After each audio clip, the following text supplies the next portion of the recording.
Sebelumnya jangan lupa subscribe dan bunyikan lonceng notifikasinya agar kalian tahu video terbaru dari channel kami. Jangan lupa klik like. Assalamualaikum warahmatullahi wabarakatuh. Selamat pagi, selamat siang, dan selamat sore siswa-siswi kelas 6 sekalian. Hari ini bertemu kembali bersama saya, Juli Zamber.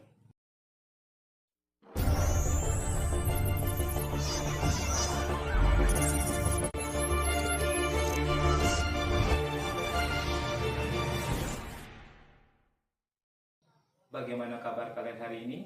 Mudah-mudahan kalian dalam keadaan sehat, walafiat, dan dalam lindungan Allah Subhanahu wa Ta'ala. Tetap semangat belajar di rumah. Sebelum belajar, marilah kita berdoa di rumah masing-masing menurut agama dan kepercayaan masing-masing. Berdoa dimulai.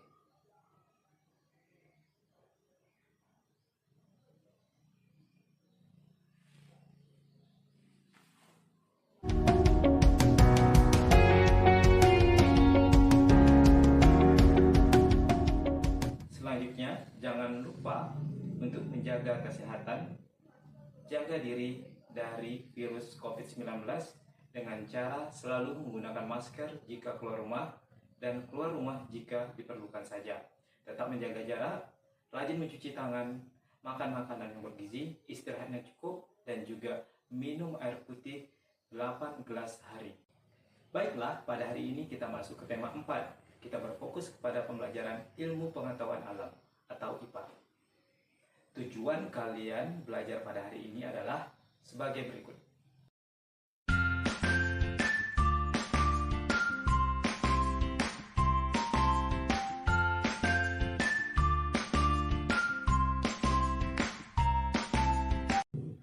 Jadi, tujuan pembelajaran kalian hari ini adalah agar kalian bisa menjelaskan bagaimana cara menghasilkan energi listrik, bagaimana cara menyalurkan energi listrik ke rumah-rumah warga atau masyarakat, dan bagaimana cara kita agar bisa menghemat energi listrik. Apakah kalian tahu bagaimana energi listrik dihasilkan? Dan apakah kalian tahu bagaimana energi listrik disalurkan ke rumah-rumah warga?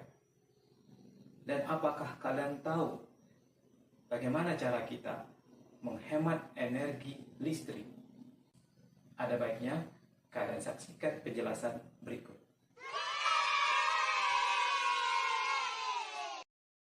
Apakah kalian mengetahui apa itu PLTA? PLTA adalah singkatan dari Perusahaan Listrik Tenaga Air.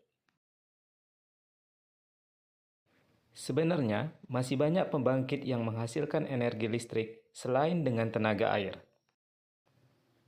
Mulai dari tenaga matahari atau tenaga surya. Lalu ada juga dari tenaga nuklir. Dari tenaga uap. Bahkan ada juga dari tenaga angin atau tenaga bayu.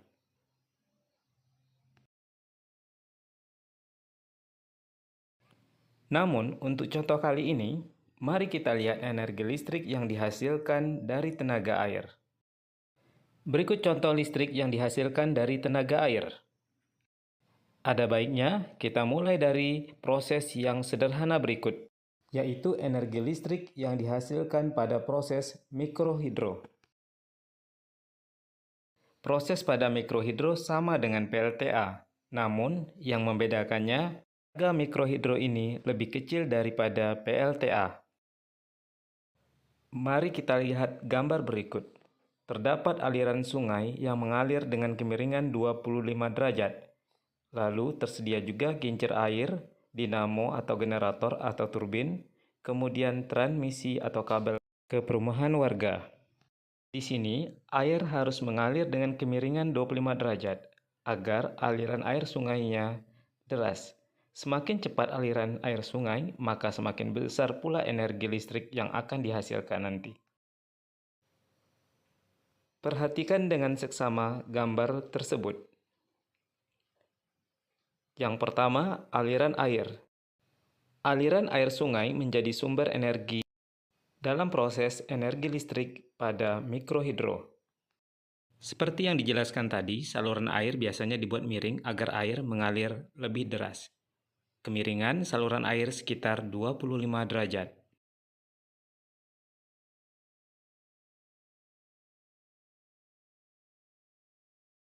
Selanjutnya proses yang kedua.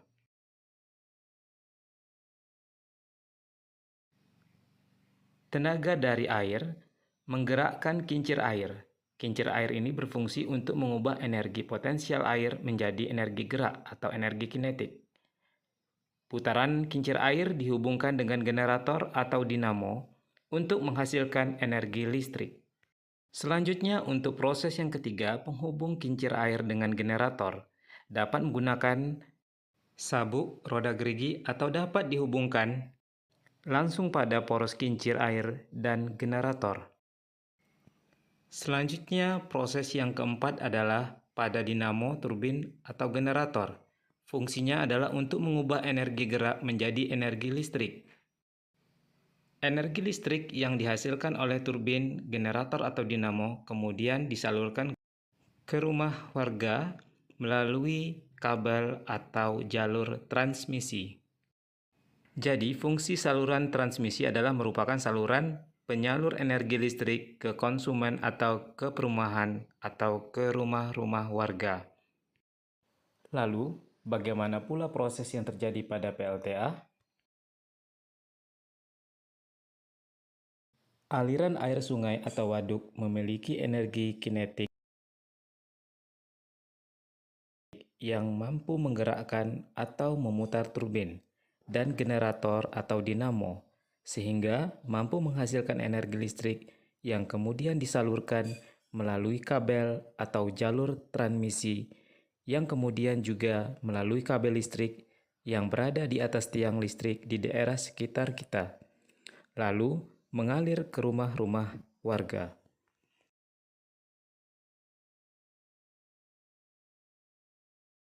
Jika kita lihat, PLTA adalah berbentuk sungai atau waduk yang dibendung.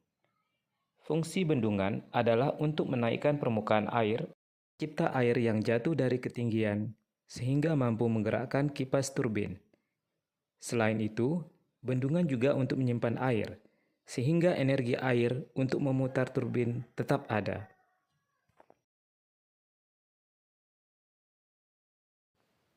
Selain itu, ada juga pintu air atau disebut intake, yang berguna untuk memasukkan air melalui saluran pipa yang besar yang menuju kipas turbin.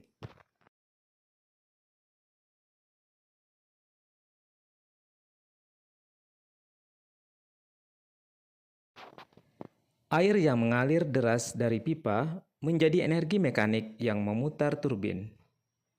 Perputaran turbin akan terhubung dengan dinamo atau generator. Lalu dengan berputarnya dinamo akan dihasilkanlah energi listrik.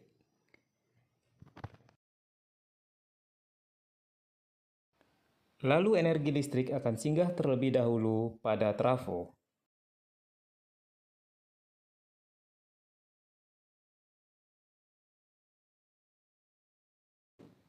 Trafo berfungsi untuk menaikkan tegangan arus listrik bolak-balik agar listrik tidak boros atau terbuang saat dialirkan melalui transmisi. Transmisi berguna untuk mengalirkan listrik dari PLTA ke rumah warga. Baik, tadi kalian sudah menyaksikan video penjelasannya. Tentunya kalian sudah tahu bagaimana listrik itu dihasilkan dan bagaimana energi listrik itu disalurkan ke rumah-rumah warga. Sebagaimana yang kita ketahui, di era globalisasi ini, energi listrik sangat diperlukan atau dibutuhkan dalam kehidupan sehari-hari. Baik itu di pabrik atau perusahaan, di perkantoran, di pasar, di mal, di rumah, di sekolah, maupun di jalan-jalan, bahkan digunakan energi listrik. Lalu bagaimana cara kita untuk menghemat energi listrik di rumah kita? Terkadang kita merasa pemakaian kita sangat boros. Ada dua cara yang harus kalian lakukan agar kalian hemat listrik di rumah kalian. Yang pertama, ketika kita membeli alat elektronik, maka maka pilihlah alat yang hemat energi. Contohnya, ketika kita membeli bola lampu atau bohlam, maka kita cari yang ada pada dusnya atau boxnya yang tertulis hemat energi. Contohnya, hemat energi 40% atau hemat energi 60%. Sehingga bola lampu yang kita pakai atau bohlam yang kita pakai dalam sebulannya hemat sekitar 40% seperti yang tertulis di dusnya. Selanjutnya, cara yang kedua, kita mengontrol pemakaian energi listrik di rumah. Dengan cara, contohnya ketika kita bepergian, pastikan listrik yang ada di rumahmu tidak menyala. Semisal bola lampu di dalam kamar, TV, AC atau kipas angin, dan juga beberapa alat elektronik lainnya. Misalnya, terkadang kita berada di ruang tamu, tetapi kipas angin yang di dalam kamar masih hidup. Atau kita berada di dapur, tetapi TV yang ada di ruang tamu masih kita hidupkan. Itu membuat kita tidak menghemat energi listrik di rumah kita. Sebaiknya pastikan alat elektronik yang sekiranya tidak begitu perlu atau tidak digunakan dimatikan terlebih dahulu. Baik, selanjutnya setelah kalian tahu bagaimana cara listrik dihasilkan, bagaimana cara menyalurkan energi listrik ke rumah-rumah warga, dan juga bagaimana cara kita menghemat energi listrik, selanjutnya Bapak akan memberikan tugas kepada kalian. Tugasnya adalah sebagai berikut. Ayo kerjakan tugas. 1. Bagaimana cara menghasilkan listrik dengan tenaga air?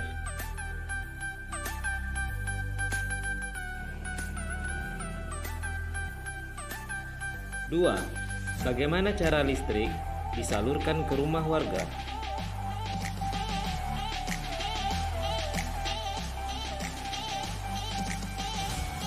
3. Bagaimana cara menghemat energi listrik di rumah?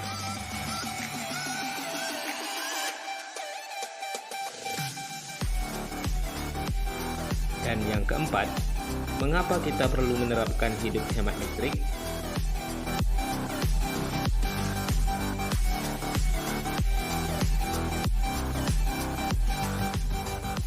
Kerjakan tugas dengan semangat dan teliti. Selamat belajar. Akhir kata, kerjakan tugas dengan baik, tetap semangat belajar, jaga kesehatan. Akhirul kalam, wassalamualaikum warahmatullahi wabarakatuh.